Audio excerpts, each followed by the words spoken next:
komando saya dengan tegas ialah gagalkan, hei seluruh rakyat Indonesia, gagalkan pendirian negara Papua itu. Gagalkan, kibarkan bendera kita. Dan siap sedialah akan datangnya mobilisasi umum.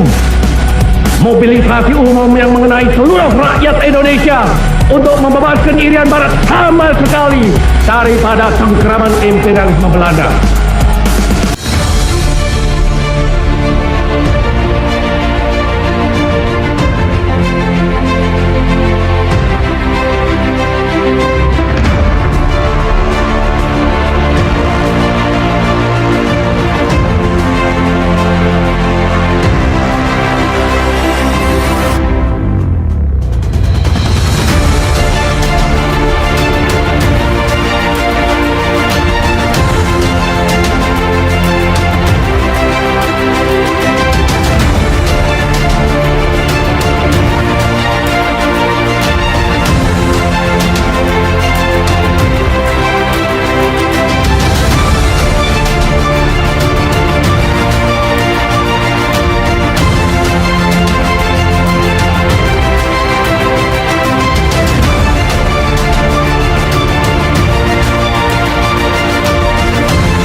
Kembali lagi nih bersama kami di Pena Podcast Edukasi Nusantara.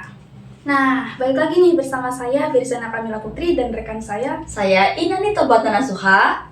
Dan kali ini kita bakal ngobrol-ngobrol santai ya tentang sejarah. Nah, sebelum itu gimana nih kabarmu Inani?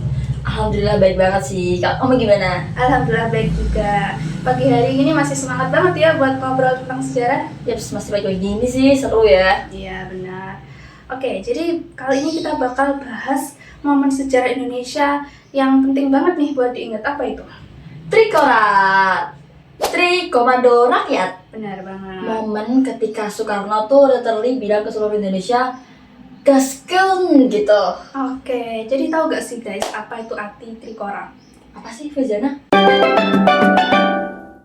Jadi Trikora itu kayak operasi militer antara Uni Soviet dan Indonesia buat ngambil si Irian Barat itu dari jajahannya Belanda gitu. Oh, gitu ya. Iya gitu. Oke, kita daripada bertanya-tanya nih apa aja sih Trikora itu, kayak sejarah, terus eksekusi dan lainnya. Ini kita langsung masuk aja. Let's go. Let's go.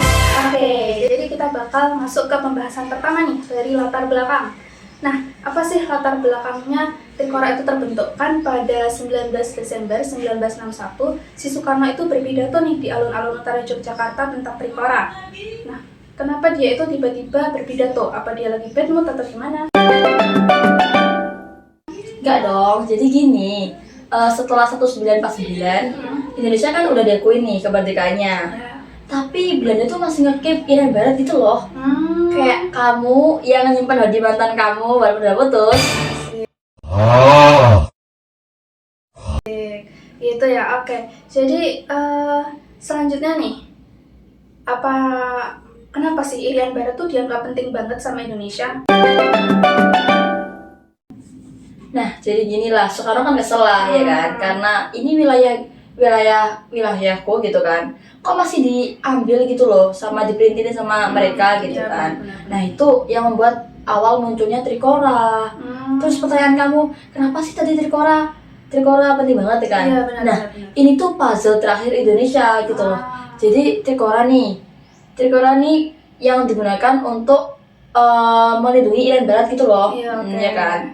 Nah tanpa Irian Barat, kita tuh cuma sekedar Sabang sampai Ambon ya kan. Kayak kurang lengkap gitu gak sih? Bener, kayak makan soto tanpa kerupuk ya. Yaps, bener banget gitu sih. Oke. Terlebih lagi, tahu nggak Apa tuh? kalau misalnya Irian Barat tuh kaya banget akan emas, hutan, terus rimba. Jadi kayak bayangin kalau misalnya itu jatuh di tangan negara lain, rugi dong kita. Iya, auto insecure sih Indonesia. Bener.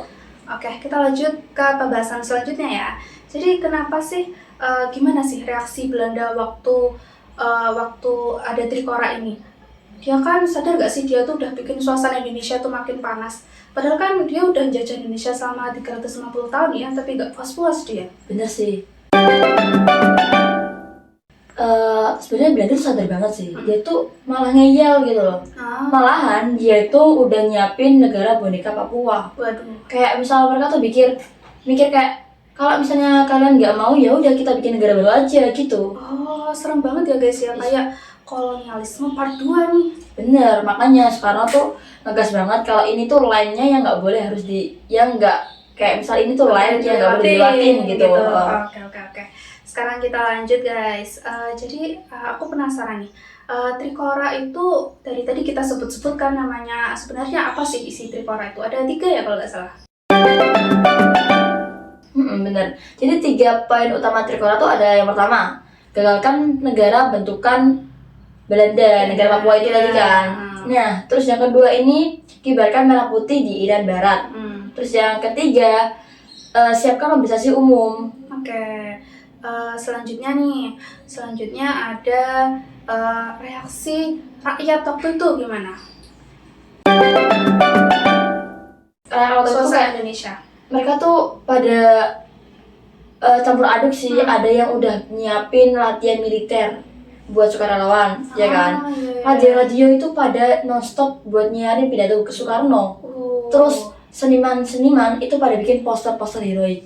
Semangat banget ya, kayak keluar gitu ya. Iya benar, vibes-nya kayak mau Asian Games 2018 itu ya. Tapi ini lebih panas dan penuh adrenalin gitu. Betul sih guys. Jadi gitu ya pokoknya. Terus habis itu eksekusi dari Komando Mandala nih. Ada kisah Komando Mandala. Nah itu gimana tuh Komando Mandala? Jadi Soekarno tuh bentuk yang namanya Komando Mandala kan.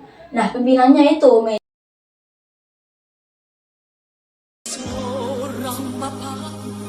yang telah kau cinta untuk memimpin negeri tercinta, wibawanya dan senyumnya memberi ceria wajah Indonesia. Mejen Soeharto. Jadi ternyata Soeharto nih bisa juga ya dalam memimpin militer-militer gitu. Iya sih, bener banget. Apalagi dia tuh waktu itu masih kelihatan taktis dan strategis gitu. Iya, kayak bener. masih muda gitu loh. Jadi kayak militer mini. Yes. Ya. Oke, next kita ke kisah yang paling goosebumps nih, paling bikin merinding se-Indonesia. Apa itu guys? Bisa nebak gak? Nah, jadi gini nih. Ini hero banget. Kisahnya siapa tuh? Kisahnya Yosudarso dan Laut Aru. Yaps, benar. Jadi di Laut Aru, kapal Macan Tutul itu diserang. Yang kapal yang dibuat itu kan. Ya. Nah, kapal ini kan diserang kan. Teman-teman kan tenggelam kan. Ya. Nah, sebelum tenggelam, Yosudarso tuh sempat ngasih pesan ke semuanya. Bayangin, dia tuh udah mau mati tapi masih pesan gitu loh, ya kan? Keren banget kan? Dan pesannya tuh bunyinya kayak gini, korbankanlah semangat pertempuran gitu. Kayak wah gila banget sih. Iya benar. Hero banget nih. Iya benar sih. Kalau difilmin kamera close up terus kayak hujan-hujan gitu, wah dramatis banget ya. Kayak thriller film action gitu ya. 그대는 선물입니다. 하늘이 내려준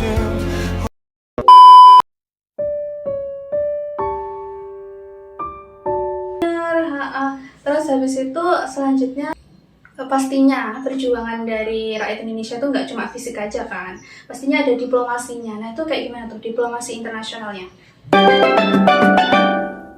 Nah, Soekarno ini pintar banget tau gak sih, Fir? Gimana tuh? Dia tuh selain menggunakan otot nih, dia tuh deketin negara-negara buat diplomasi. Ada yang dari Asia Afrika, ya kan? Terus blok timur, blok barat. Soekarno tuh deketin itu semua buat nekan Belanda. Ah, gitu. Gitu. Jadi kayak dia pidato gitu ya? Bener, kayak diplomasi gitu. Ah, Buat perjanjian gitu itulah ya. iya benar. Ada nih namanya perjanjian New York. Nah itu dibuat karena Amerika tuh takut nih, khawatir dia kalau misalkan pihak komunis tuh bakal manfaatin konflik ini. Jadi dia tuh desek Belanda buat bikin perjanjian tuh sama Indonesia, namanya perjanjian New York. Nah itu kayak gimana tuh perjanjian New York? Nah, jadi perjanjian ini kan termasuk dalam arah diplomasi kan hasilnya kan, ya kan. Nah, jadi intinya tuh Belanda tuh harus nyalain Irian Barat nih ke UNTA dulu nih. Tahu nggak UNTA itu apa? Apa tuh? UNTA tuh sebuah kayak konstitusi apa ya, sebuah perkumpulan gitu loh. Yang dia tuh sebagai sementara pelaksana PBB gitu. Dan tugasnya dia itu menjalankan pemerintahan di Irian Barat sejak 1 Oktober 1962 sampai 1 Mei 1963. Nah, setelah 1 Mei itu 1963, Indonesia tuh baru resmi maksudnya Irian Barat tuh baru resmi diserahin ke Indonesia gitu. Oh gitu. Jadi harus nunggu diserahin ke UNTA dulu, baru Irian Barat diserahin ke Indonesia secara resmi Berarti gitu. kayak istilahnya kayak titip barang dulu gitu ya. Bener banget sih. Habis itu gimana? Indonesia berhasilkah dapat Irian Barat? Ya benar. Setelah itu berkibarlah merah putih di sana. Gimana sih Indonesia itu kan pastinya berubah ya? Dan itu gimana berubahnya Indonesia? Bangga banget sih tentunya. Kayak secara politik nih, Indonesia tuh udah dihormatin. Dan secara moral masyarakat tuh bangga banget karena dia udah berhasil merdekakan itu. Jadi kayak merasa menang gitu. Kayak menang final Piala Asian Games ya. Benar. Oke. Habis itu gayanya Soekarno nih. Dari perjuangan banyak tadi ya, pastinya tuh nggak luput dari perjuangannya presiden pertama kita nih, si Soekarno. Nah itu Trikora tuh nunjukin apa sih tentang Soekarno?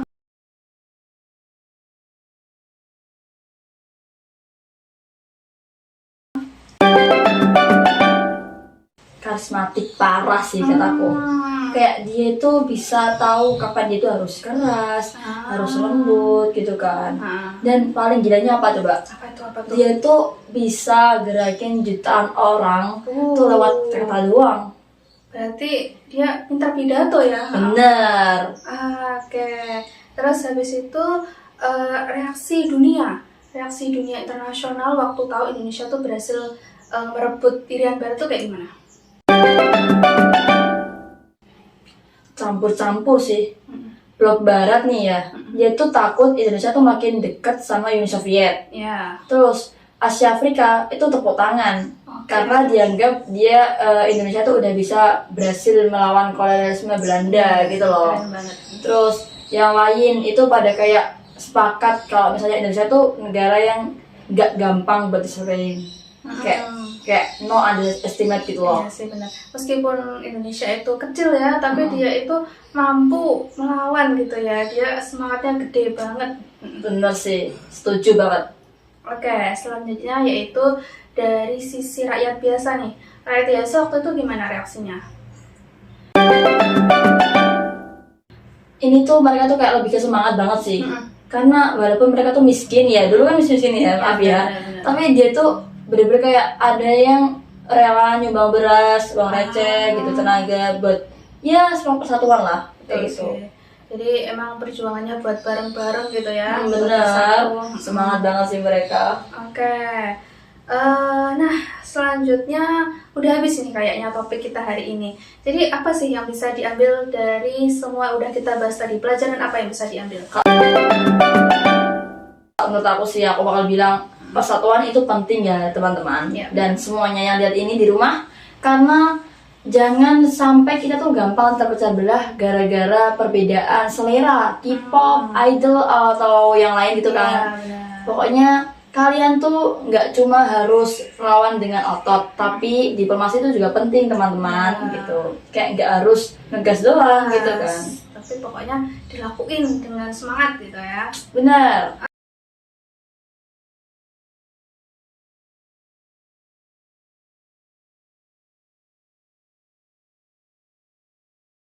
Oke, selanjutnya itu satu pesan penting nih sekarang buat anak-anak generasi muda sekarang nih apa nih? Kesimpulan dari Trikora tadi. Kalau dari kamu gimana, Firdana? Nah, kalau menurut saya nih ya, jadi perjuangan itu nggak harus dengan angkat senjata nih, nggak harus dengan ikut perang gitu Benar. kan. Tapi bisa juga dilakuin dengan menghasilkan karya-karya yang mana itu bisa bermanfaat buat kemajuan Indonesia. Setuju sih, bener Gitu, sih. guys. Jadi menurutku juga persatuan itu penting ya guys, yang pertama. Dan yang kedua, kalian tuh nggak harus ngangkat senjata buat perjuangin negara kalian. Karena bisa jadi hanya dengan lewat karya-karya kalian bisa wujudin negara yang lebih maju, bisa membuat negara kita jadi lebih berkembang ke depannya.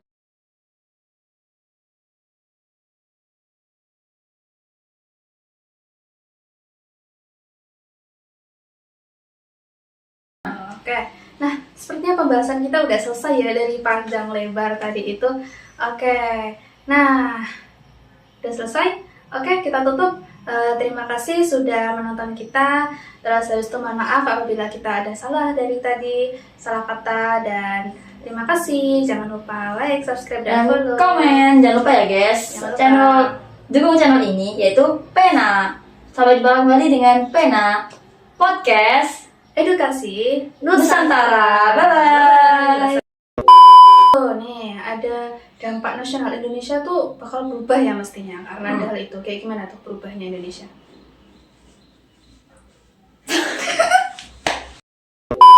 Reaksi dunia waktu tahu Indonesia itu